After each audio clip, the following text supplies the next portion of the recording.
Imagine running a rapidly growing company where training new hires efficiently becomes your greatest hurdle. And each day you feel the weight of falling behind in preparing your workforce. What would you do if you could automate this process and deliver high quality training at a fraction of the cost? In today's episode, my guest, Luis Garcia, the president and co-founder of Peat Learning, will shed light on a groundbreaking solution that's revolutionizing workforce training through AI. We'll uncover the pain points of traditional training methods, explore the amazing potential of AI-driven learning platforms, and get insights from Luis's journey transitioning from a corporate educator to a tech startup leader. You'll learn how Peat Learning is making workforce development accessible and effective, particularly for companies navigating the stressful but exciting adolescent stage of 100 to 1,000 employees. Luis's unique experience, coupled with actionable advice, will not only inspire, but equip you with the knowledge to tackle your training challenges head on. Get ready for actionable takeaways and inspiring storytelling that will open your eyes to new possibilities. As always, if you found value from this content, please like and subscribe. Hello, everyone, and welcome to another episode of the Beyond Fulfillment podcast. I'm your host, Dave Goulas, and this week, my guest is the president and co-founder of Peat Learning, Luis Garcia. Welcome, Luis. Thank you, Dave. Thank you for having me. Yeah, we appreciate you being here. So Peat Learning, can you tell us what it is and how it got started? Yeah, so we are a learning platform that is powered by AI, and to solve a very basic problem, how do we create courses for workforce learning effectively and inexpensively? So creating courses for training, either for workforce learning or for traditional education, is costly. It takes time. And make it effective training is even more difficult to do. So we automated that process using the power of AI so that we can create a platform that will be inexpensive for smaller companies to have training programs. Okay. And how did you get into this business? Well, I personally been in education and technology for over 25 years and started my career as a programmer. And then I stumbled into education and then build what it was at the time the fastest growing online university in the United States, and it grew from 0 to 12,000 students in 5 years, and which has brought to the institution about $180 million annual revenue. And so I'm very familiar with the challenges of delivering effective training programs. And my co-founder, he's running into the same problem when he was scaling his last startup. My co-founder, Jack Fu, is a very well-known tech entrepreneur here in Orlando. And he's the co-founder of the only unicorn coming out of Orlando. And as he was scaling that startup, he ran into this problem of quickly training the companies they were acquiring and all the growth that they were experiencing. This velocity of hiring opens up the problem of velocity of training. And so he started a training department to tackle that, and then realized how hard it was. And so when he exited that, he asked me to join him to create Peat to solve that problem. Okay. All right. So you both have backgrounds, you in education, and then your co-founders scaling the other startup, but same pain point in terms of how to deliver effective, cost-effective, and efficient workforce training. Yes. And understanding how hard it is. And so what does Peat do with AI that makes this different? Yeah. So a couple of things that we do that are very important in the learning equation, if you will. The first part, what we talked about, how do you create effective training materials? And we do that by helping our customer find the right references. Sometimes they have a lot of documentation already, like the processes, the onboarding, their policies and the regulations, and all of that can be used as inputs. But we also like to have the voice of the expert and because it's important for engagement of the learner to hear directly from the expert. So we clone the voice of the expert as well. So the courses are delivered in the voice of the representative, and so that process of automating expertise into training materials is what we automated. So input information, output courses. So that's one side of the learning equation. The other side of the learning equation is the evaluation of learning, assessment. How do we know the learner learned? And historically, you do this with having like quick tests online. Give them a question with a couple options, and they click the right one. They somehow it means that they learn, and we can still do that. And AI helps creating those questions and so forth. But we have also created a simulation engine. We call it a skill simulation. So using the power of AI, you can engage the learner one-on-one in questions and answering based on work situations. And so you can say, okay, I'm going to act as an expert. I'm going to ask the learner and inquire to see how much they know and make the assessment that way, just like an expert will interview you to see if you know your stuff. And or it can be a situation of a customer and in a retail situation wanting information about a product, or it can be irate customer calling customer success that you have to de-escalate, or it could be practicing a call from a potential customer and that has objections towards the sale, and you can practice that. Or it can be a process that needs to be audited and or followed, and then the AI can act as the process guardian and then following, making sure that you're following the steps. So we were able to create a technology that will do one-on-one engagement for evaluation of learning at scale. Okay, so that almost sounds like you could call that dynamic role playing Yeah, using you could call it that, AI. yes. Except that evaluates your performance. Ah, okay, okay. So it can be that irate customer or be that customer asking questions that need specific help, and then obviously kind of engage throughout the whole process while it's evaluating and while it's really trying to test you, rather than just a multiple choice. And if you happen to click the right one, that means you learned. Right. It's much deeper skill simulation. Exactly. You're exactly right. Okay. And so what have been the results of this thus far?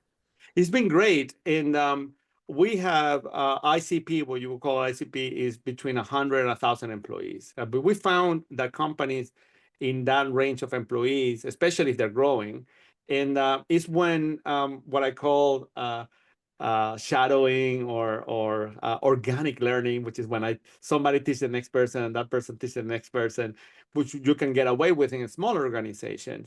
That breaks after 100 employees. Even if you're growing fast, it can break after 50 employees. It's not scalable. So that's when you have to start thinking about putting together courses that you can track.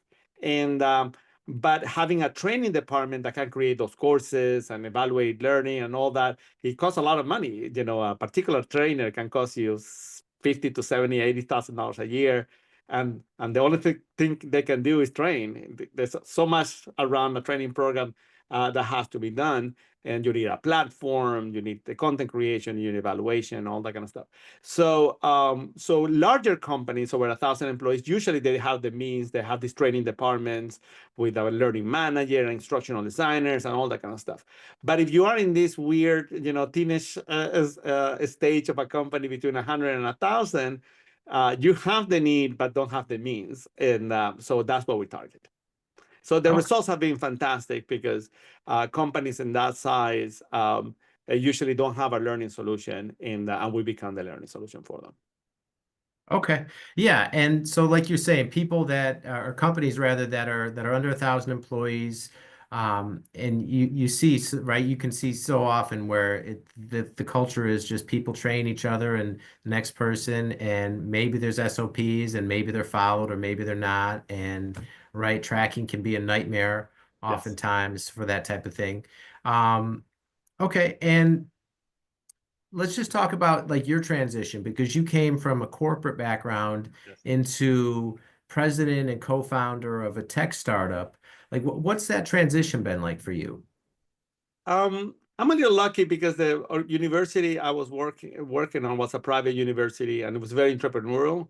And my role in the 19 years that I worked there was as an entrepreneur. So my job was to find new opportunities for the universities to expand on and start them and grow them and move to the next one. So I've been doing this kind of work for a long time, but it's still very different. And in the sense that I was responding to the same group of people that funded the initiatives where when you're outside, you gotta go find people to invest in your business. And also when you're in a larger organization, you have systems that help you out.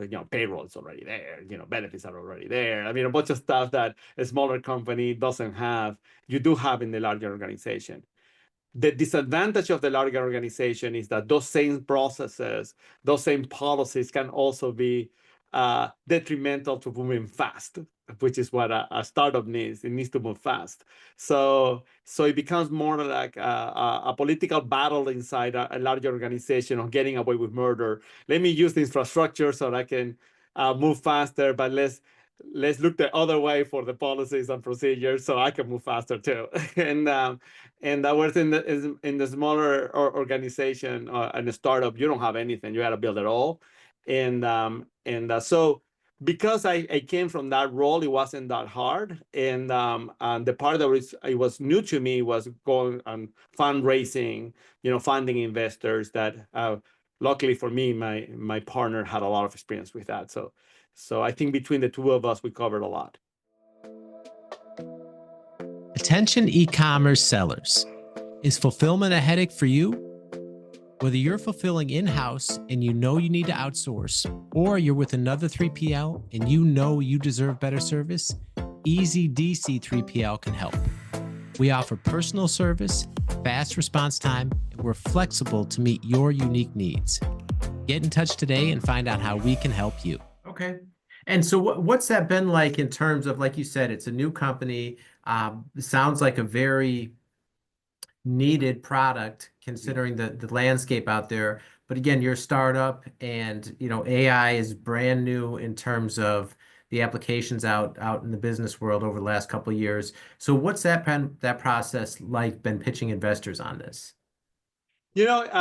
At the very beginning, like always, people are very skeptical. And we have a couple of things going for us that are very positive. Number one, having a co-founder that exited a unicorn. That's usually earliest stage where people are investing is in the idea and the team. So having a partner like that, and me coming from education for such a long background, helped a lot in projecting the confidence that you have to have in a new product, right?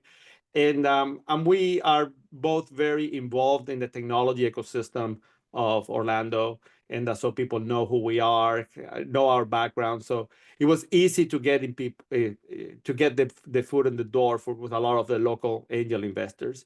And like anything, some people passed, some people didn't believe in it, and or didn't understand it. For the most part, I felt like people didn't really understand it, and they thought, oh well, there are learning platforms out there that already been around for what is so new about you, or AI, is a trick, or whatever the reasons. But we were able to secure a good group of angel investors for our seed, which opened the door for institutional investor to do the bigger size, and within a few months, and we have raised $2.2 million, which was more than enough for us to get started. The other part was that we had customers since day one, so we always had revenue. And part of that, again, is being very involved in the local ecosystem, because a lot of folks, we ask to pitch to them to see if they will use our product, and they will open the door, and they were very open to license our software. So we were able to land accounts like the Orlando City Soccer, Addition Financial, which is these are names that are very known here in Orlando, the city of Orlando, and things like that. So I think that having traction and having a team that have a track record, it really gave us the advantage to be able to raise money in a year that was very difficult to raise money. Okay. And let's just talk about that. You said like your roots in Orlando have been very strong, and that's a lot of support there early on. What's Central Florida like in terms of becoming a tech hub nationally? You know, I feel that Central Florida has all the components. You know, it has the talent. It has it's in a state that is very friendly to create to create businesses. It has a lot of technology companies.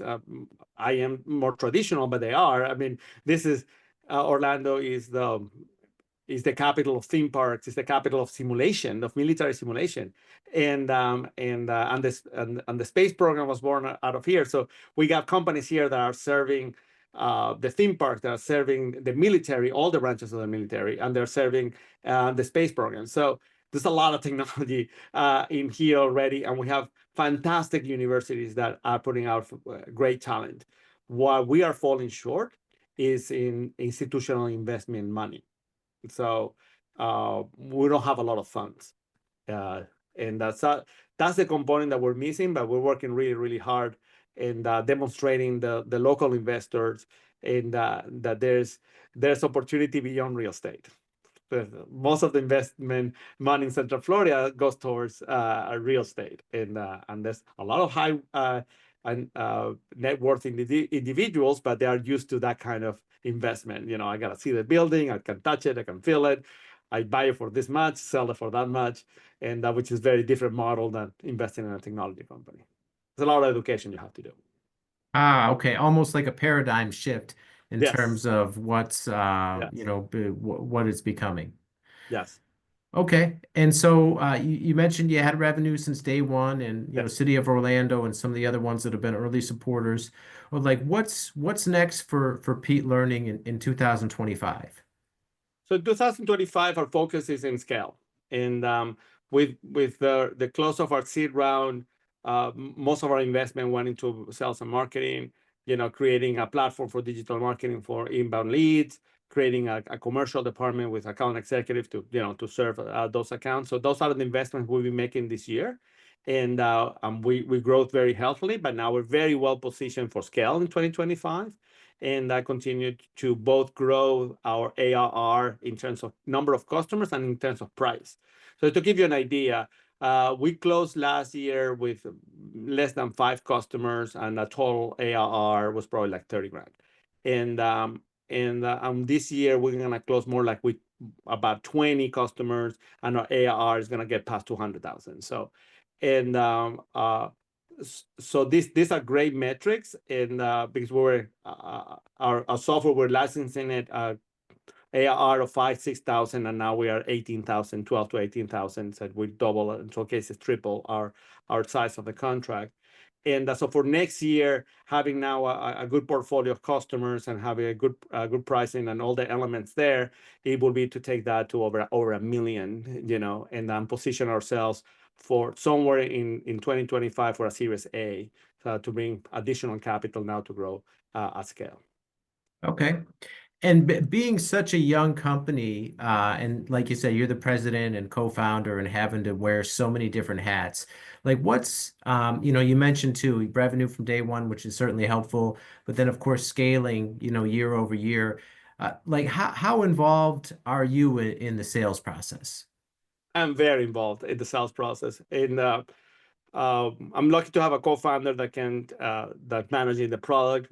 He's a CTO too, and he writes a lot of code. So he focuses on the product and keeping the customers and serving them. Our roadmap is very focused on serving our customers that are there, and but operations and sales and marketing all fall into me. So uh, I am the CRO and the CMO and the CFO and the COO at the same time. But sales is a very strong focus of mine. The account executives report to me, and I have my own accounts that I get through the funnel and close myself, and I'm there with them, making the calls, making the discoveries, making the demos, and leading them, but also doing the work myself. So very Oh, involved. Yeah. okay. Well, let's just expand on that because, so often you hear about startups and the disadvantages they have in terms of most don't make it, and the challenges scaling and breaking through in a new market, and like people having to do so many different things, and right, and they're up against often so many bigger companies with more funding, more resources, all that. But can you talk about the advantages of being so hands-on, and like what you just mentioned in terms of being heavily involved in the sales process, and able to spend so much time, selling and establishing those relationships? Yeah, if you're not part of the sales process, you don't really understand what the market is looking for. And you can't rely on secondhand information for that. You got to be able to drive the product to where the customers are going to go. You got to be able to drive the marketing for the right messaging to attract, to expand demand. And if you're not there talking to the customers and see what their objections are, and you can really have any of those decisions. And it doesn't matter if you're doing your startup because if you need to raise more money to scale, or you wanted to drive it to profitability to be an ongoing concern. Either way, you need traction in sales. The company doesn't exist if it doesn't have sales. And so I think for any founder, being part of the sales process is critical. And in the earliest stages, it's also critical for it not to depend on you. And because then you cannot really scale it. It's easy to pick up the phone, call your friends, and in different companies, and say, could I help you? Could you see this product? Because it's very easy for me to do that, for my partner to do that, and that's how we get a lot of sales. But that's not a true sales commercial operation. You're just calling your friends, and they open the door, and if the product is good, they're gonna license it. And but it's not the same as selling to a stranger. Picking up the phone, calling a stranger and saying, are you interested in this? Or having an advertising people will click on and be interested, and then convincing them that that's the process, the product that they need. So very, very different. So you need to be part of it because you need to understand the market, but you also need to be able to step out of it and not depend on you, because otherwise you can't scale it. And so even though I'm very involved in the sales process, and today is not 90% of my time, it's 30% of my time. But that's still a very, very big percent of my time. Okay. And clearly, company has a lot going for it, and you're making progress. But can you just talk about what's been the hardest part of growing this startup? It's interesting. I read a lot about entrepreneurship, and follow a lot of entrepreneurial podcasts and things like that. And people always say it's like the amount of things that you have to do, and it's just hard to prioritize. And for me, that hasn't really been the challenge so much. I think because both my partner are so experienced in general, and I think that a lot of startups sometimes they come and they're so inexperienced in everything that had to do with business in general. They make a lot of mistakes, and so we don't make a lot of mistakes. I would say we don't make a lot of dumb mistakes, and that helps a lot in terms of what you have to do. So it's hard for me to tell you, oh, this was really, really hard. Everything has been challenging, but it's been challenges that have been expecting. I didn't expect to walk in a room with investors and say, hey, look at us, give us $100,000. That wasn't going to happen. And so they were going to be skeptical, and they would not understand the problem. So we expected all that. So I would say that every challenge that we have had have been expected. And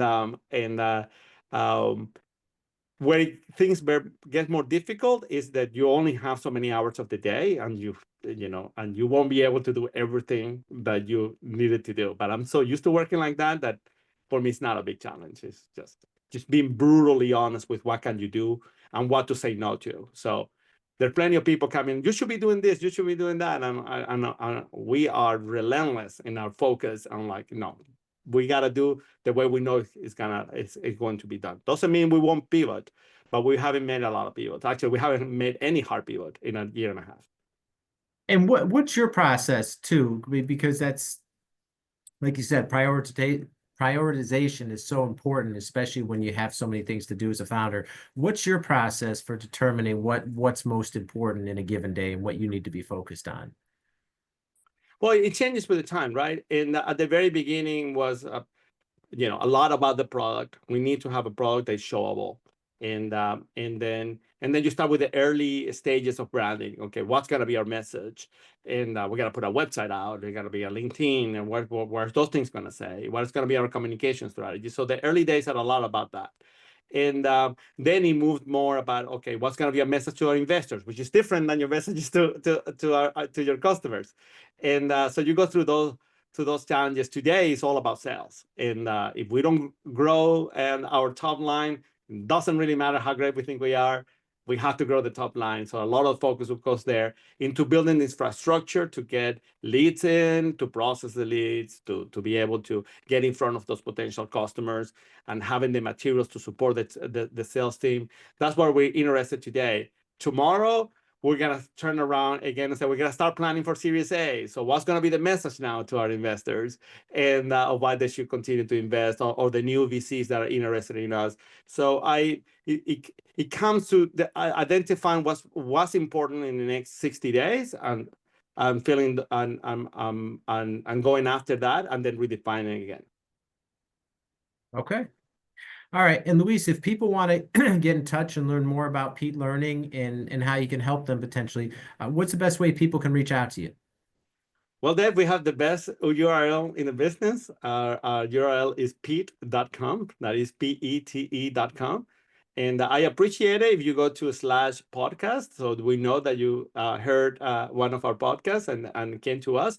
But either way, you get all the information about us there. And if you're interested in hearing more, you give us your information, we'll call you right back. Okay, beautiful. And we'll link all that in the show notes for everyone. Thank you, Dave. Okay. All right. Well, Luis, thank you so much for taking the time to be here and share your story with us. We greatly appreciate it. No, thank you for having me. All right. And that's all the time we have for now. We will see you next time.